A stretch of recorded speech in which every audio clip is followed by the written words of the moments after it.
Thomas, when I first got started in the business, I had a lady tell me, no matter what happens, you got to stick and you got to stay.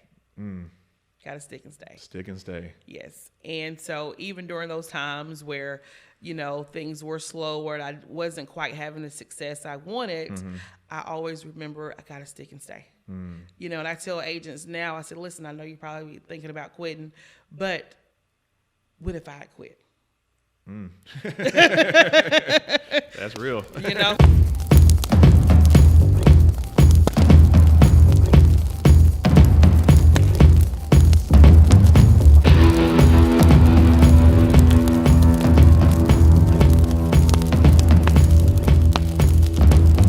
This is Thomas Roach, Director of Marketing with Senior Life Insurance Company. We are at the home office in Thomasville, Georgia, and like always, we are all fired up. Today on the podcast, we have an amazing guest. It's somebody we've been trying to get on the podcast for a minute, but we haven't been able to until today, but that's just how it works sometimes. Ladies and gentlemen, Miss Charaka. Charaka, how are you doing today? I am awesome and amazing, Thomas. How are you? I am doing well, and you are very amazing. You are an amazing person, and I'm so excited to have you on the podcast today. Well, thank you. Now, how long have you been with Senior Life? 5 years. 5 years. And you've been doing a lot of amazing things with the company. You've always, since coming to Senior Life, have always done very, very well, always put up very big numbers, and you are a very motivated person. If we were to talk about motivation, what are some of the things that motivate you? Well, Thomas, what really, and a lot of people, when I first came to Senior Life, I actually had a pretty slow start. Okay. Just life happens. And sometimes it takes a minute just to really realize what you have your hands on and, for it to click, and this is a process. Yes. And so, and that's really important because sometimes it takes some time, and I had a pretty slow start. However, what really keeps me driving, what keeps me going is the overall opportunity. Yes. I always knew I was destined to do something great, wanted to do something big. And so here with the partnership with Senior Life, it would just pair me with the vehicle that I needed. Okay. Now, what were you doing? You were working for another company before you got with Senior Life? Right, I was. How long did you work there? I was there not quite a year. Okay. So you were there for a year. You wound up coming on board to Senior Life. But what were you doing before that? Because, I really always like to hear people's journeys and how they got to Final Expense. But what were you doing prior to that? Because Final Expense in insurance and sales is not necessarily what people think about being when they grow up and all that. So yes. what was Charaka doing before Final Expense? So prior to that, I'd been in the financial services, and I was in the mortgage business. Okay. Worked with Lewis in the mortgage business. And so once the real estate crisis happened, the crash, we had to, we closed down the mortgage, business around 2012 and had to find something else to do. Oh, wow. Because our incomes went to zero at that time. And someone had introduced us to insurance and to Final Expense. And I remember during that time where there were some guys that would come to the office, want to talk to Lewis, and they would sit there like all day. And they would just hang out in the office, and I would be like, what are they doing here? And so, Right. And so eventually, I told Lewis, I was like, listen, maybe you should go do that. And so at that time, I went back to school and got my MBA. Oh, wow. And pursued that. In what area? Business. Okay. Yep. Oh, wow. I didn't know that. That is really awesome. Yep. And then, so Lewis winds up going on board to the other company and getting into Final Expense. How long until you wind up following him? So about a year later. Okay. I ended up getting my license about a year later. And it took me a long time, Thomas, because I said, nope, not interested. Something I would never do. And I saw, it took him a little bit of time to get started. And once I saw the type of income that he was making in a relatively short period of time, I was like, okay, I'm in. I got to do this. So that was what it was. That was the moment that clicked with you once you saw how soon. Exactly. So how long have you known Lewis? Because y'all worked together for a while, right? Yes. And so I met Lewis back when I was in college at USC. Yeah. Yes. He had an ad in a local paper, our Gamecock newspaper online campus. He was looking for some office work, and so I applied and went and interviewed, and Gosh, that was back over 20 years ago. Oh, wow. I didn't know that either.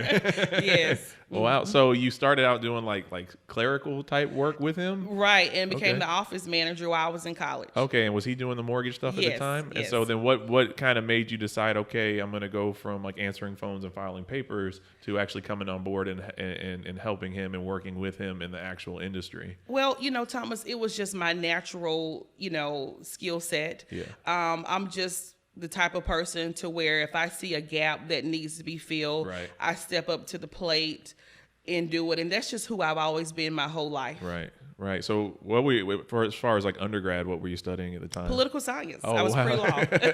Oh, wow. Yes. That is really awesome. That's very Yes. impressive. And then you wind up working with Lewis for so long. If I were to ask you, like, what does Lewis mean to you?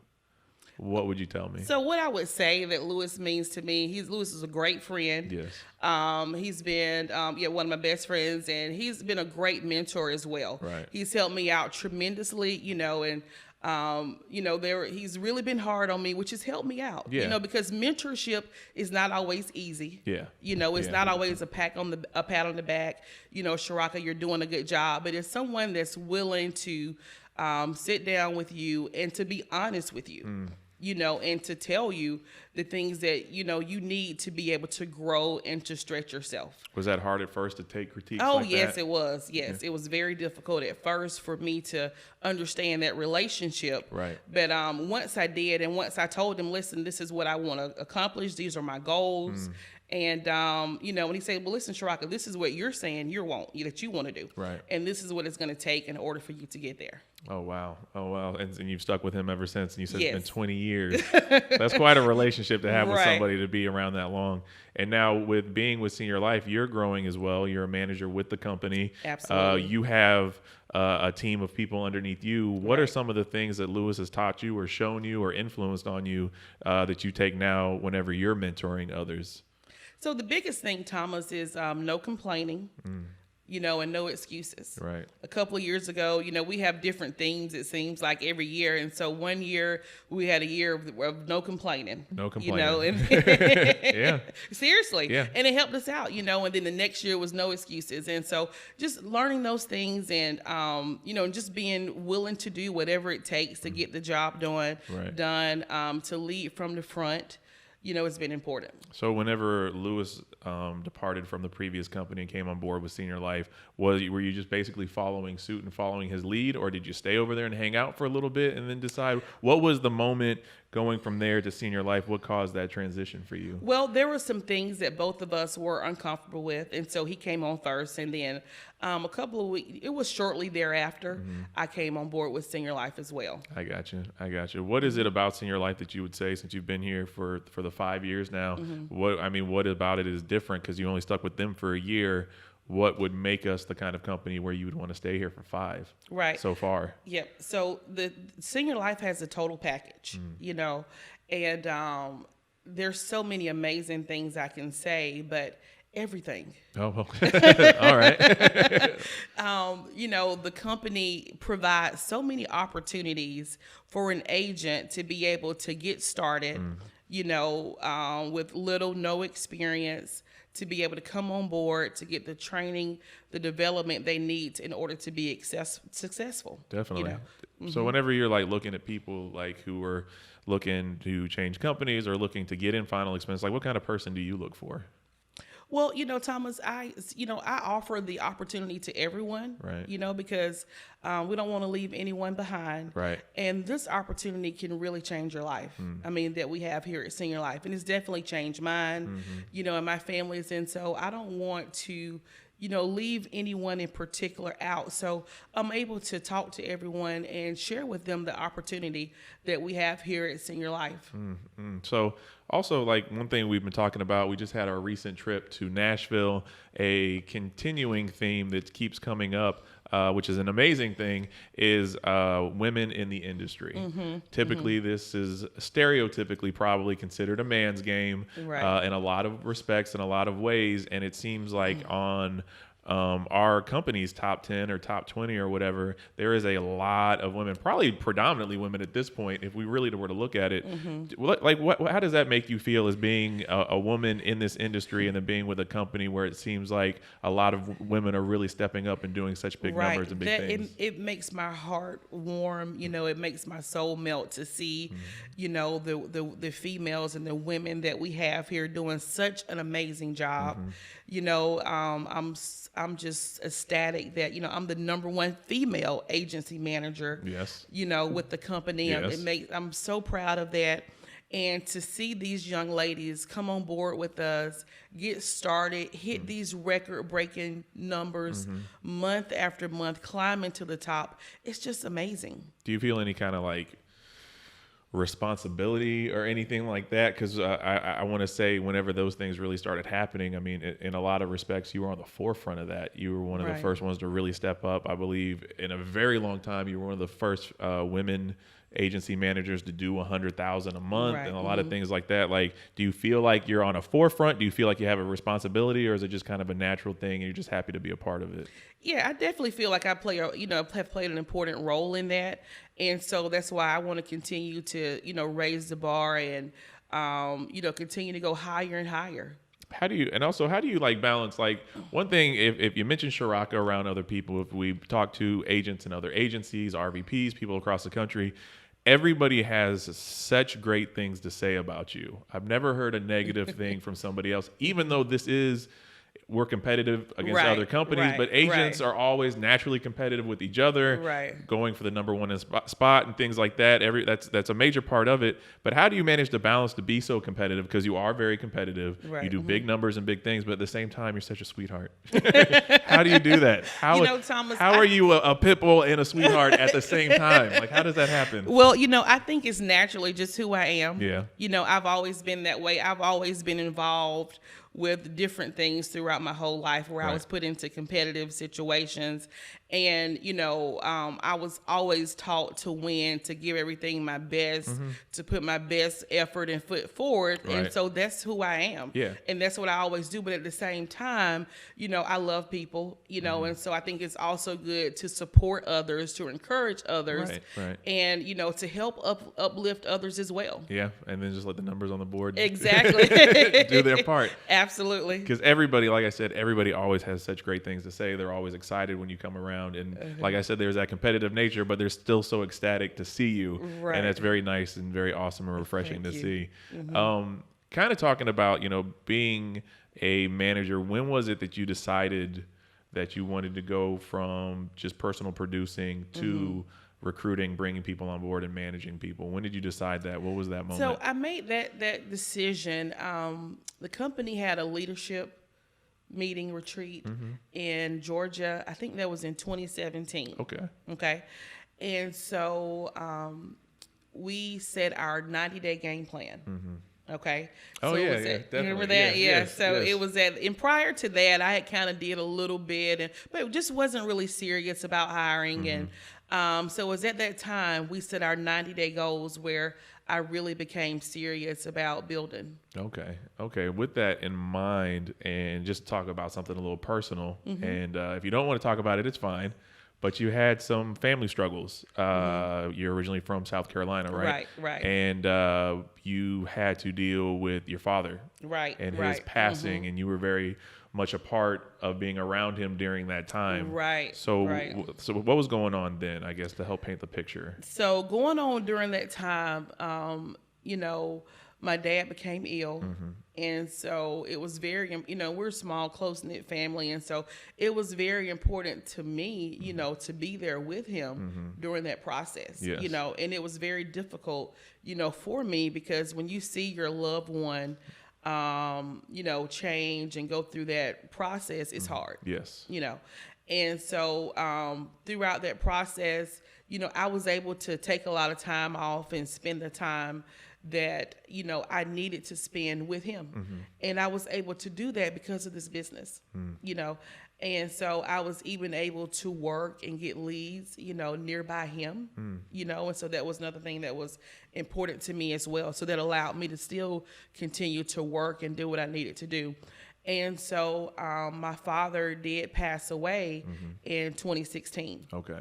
Yep. And so, just like I said, was able to spend the time I needed to be there, and even with my mom. Right.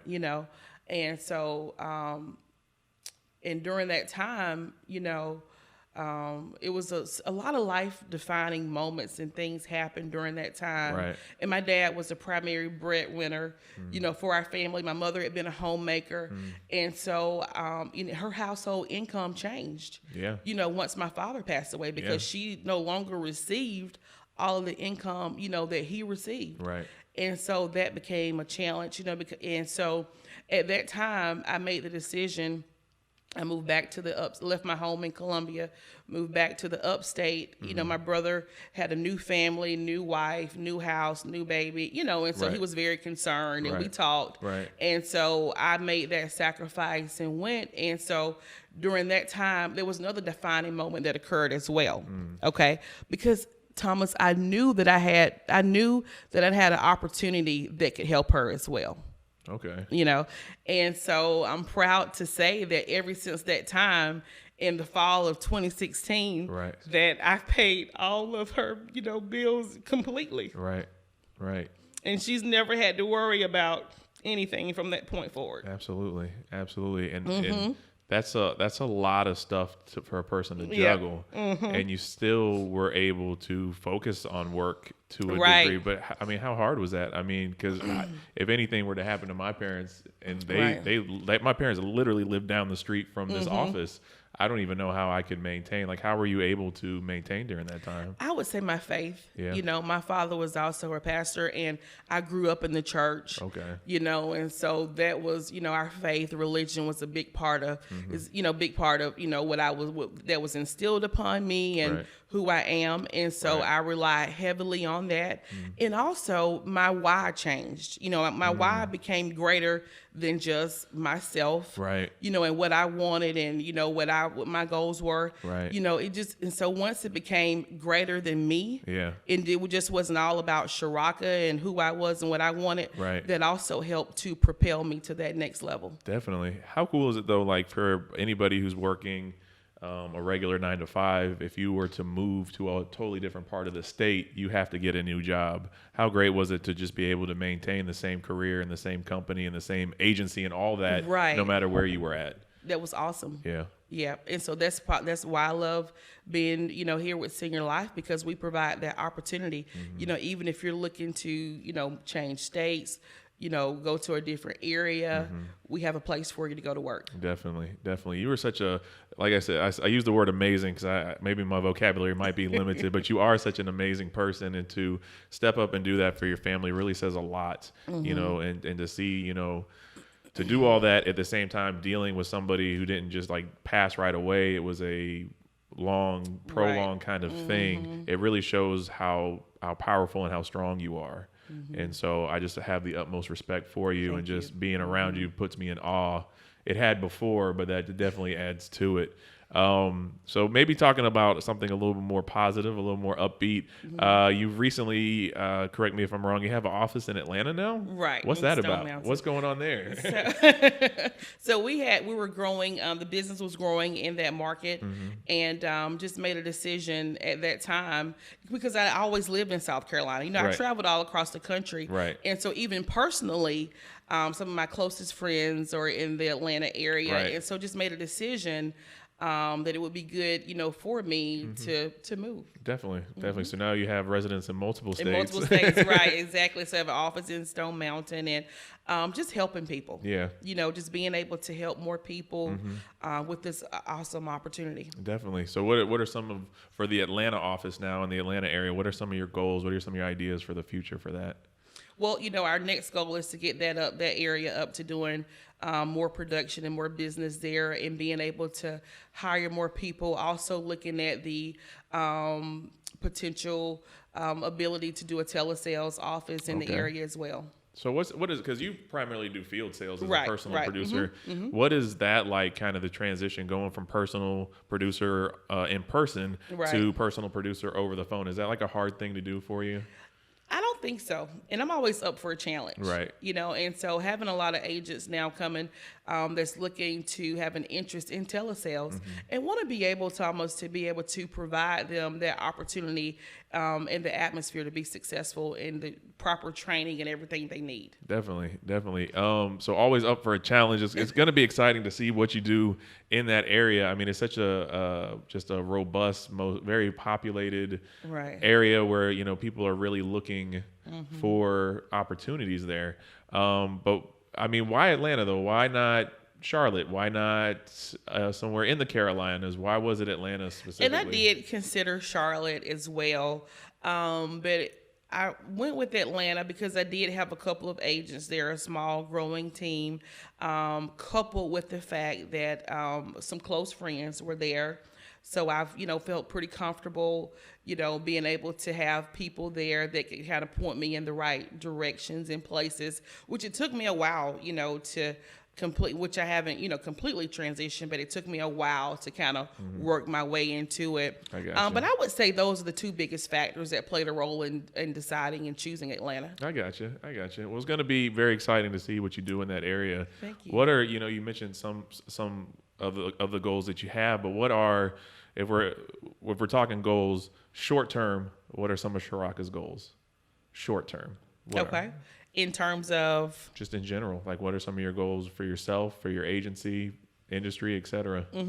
Well, this year I'm hoping to achieve 2.5 and for team-wide for our agency in production. Definitely. So, excited about, going up to that challenge. Yes. And achieving that. But, even right now where we are, Thomas, for the year, we're almost where we were last year, where we finished at last year. Oh, wow. Yes, and sir. We're halfway. Right, we're halfway. Exactly, right. That's amazing. And then now what about goals like long term? What are some of your long-term goals? Oh, wow. So, really excited about the future, Yes. Where we are long term. I see 10 million, in my future. Can I borrow $5? Just $5. Absolutely. When that happens, let me just hold Yes, $5. sir.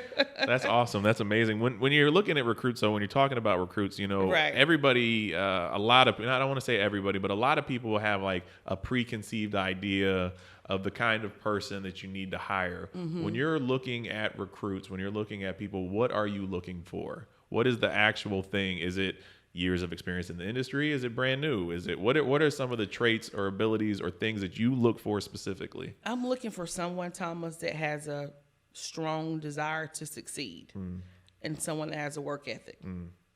Do you worry at all about the fact that you have such a strong desire about bringing on people that may not have quite the desire? Do you have any hangups on that or anything? Not necessarily, because I don't force my what I do or my, my beliefs on someone else. Right. And like I said, this is a process that evolves as well. Definitely. But, if there's someone who wants to win in life, you can tell, when you meet them, when you talk to them. Right. Like I said, I was that person years ago. I just didn't have the right vehicle in place. Right. I went back through some paperwork and found where I got my first tax ID number when I was in college. Right. So I always Right. So I always knew that I wanted to do something. Right. That there was more, there was something greater. I just hadn't found the perfect match. Right. So if there's someone that kind of knows that they want to achieve something in life, there's goal oriented. That's all you're looking for. That's what I'm looking for. Doesn't matter if they're at McDonald's or doesn't matter if they're Nope. already in the industry or anything, just as long as Right. they have a strong desire. Mm-hmm. And I'm under the assumption, I think it's a fair assumption that you're going to be leading by example in a lot of Absolutely. ways, in a lot of respects. Just kind of thinking about all that stuff and just kind of like moving forward. When you think about yourself and senior life and you think about these recruits and everything, you said that there was moments in your career where there was kind of like it took you a while to kind of get started.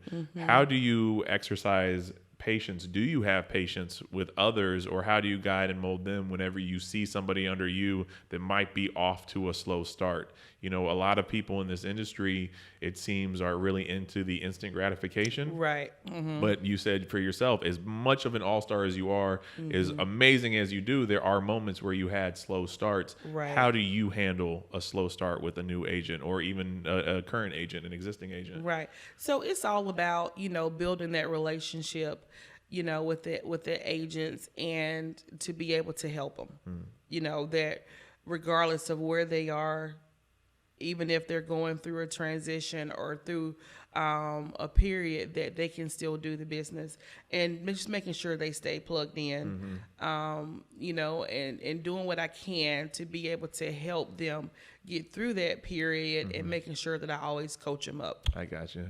How important is it to be a coach? How important is that kind of thing whenever you're trying to build a team? Oh, it's instrumental. Yes. Yeah, it is. Absolutely, it is. Is that something that you learned through Lewis? Is that something you figured out on your own? How did you figure that part out, like as far as being a leader and some of the important aspects of being a leader? Well, as I mentioned earlier, you know, I had always been a leader my whole life. Right. You know, just even coming up high school, I mean, you know, I was this person over this, you know, everything you can imagine. You were in all the clubs, right? And after-school exactly. programs All and of that. I Yes. You know, I was student body president. I was this, you know, and just continuing on throughout college. And, you know, I became a manager, you know, early on, you know, in my career, I was leading people. And so that's something that I developed over a period of time, and just from life experiences. I got you. So it was just very natural. Became very natural. Very natural. Very natural. In high school, I was on yearbook staff, and I had 2 lunches. That kind of explains myself a little bit. So what I like to do when we do the podcast, you know, when we have a guest, I want to make sure we cover everything. So I always ask, like, is there anything that you would like to say, whether it's to our current agents, whether it's to Senior Life, whether it's to me and Kent, whatever, is there anything you'd like to say before we get out of here today? You know, Thomas, when I first got started in the business, I had a lady tell me, no matter what happens, you got to stick and you got to stay. Got to stick and stay. Stick and stay. Yes. And so even during those times where, you know, things were slow, or I wasn't quite having the success I wanted, I always remember I got to stick and stay. You know, and I tell agents now, I said, listen, I know you're probably thinking about quitting, but what if I had quit?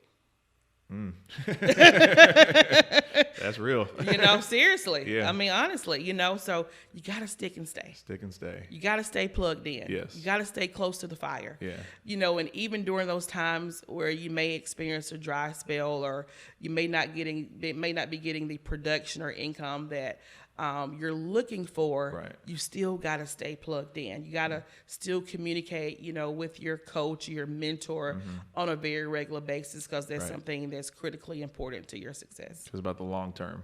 Right, absolutely. This is all about the long term here. It's a marathon, you know, not a sprint. Exactly. And I always tell everyone it's a process. You know, this is not a lottery ticket. Right. Okay?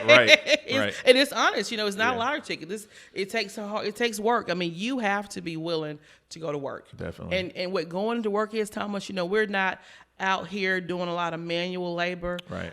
We're simply talking to people. Right. That's what work is. What we're doing now. Exactly. But with the Slice app. Right. That's the difference. Right. And so into the home office staff, you know, everyone here is absolutely amazing. There's not a better partnership, you know, a better company I can imagine doing business with. Well, I appreciate you saying that. You guys are amazing. Well, we really do appreciate that very much. So yes. We do appreciate you taking time today and hanging out with us on the podcast. I am totally in awe of you and how hard that you work, and how that you still do it, and you're just so amazing and just so sweet and so nice.